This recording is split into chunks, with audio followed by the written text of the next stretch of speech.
पर हम लोग जॉइंट एनफोर्समेंट ड्राइव कर रहे हैं, एएमसी, ट्रैफिक पुलिस और हमारा पुलिस और ट्रांसपोर्ट डिपार्टमेंट से।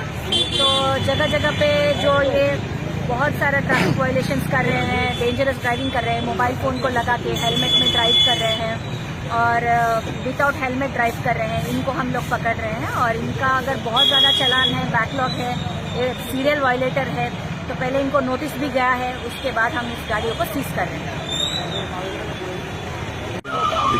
हम लोग तो स्पेशल ड्राइव करते हैं, जो एक्स्ट्रा वो लोग लेके जाते हैं आदमी लोगों को और विदाउट परमिट, इसके लिए हम स्पेशल ड्राइव कर रहे हैं, आगे भी करते रहेंगे।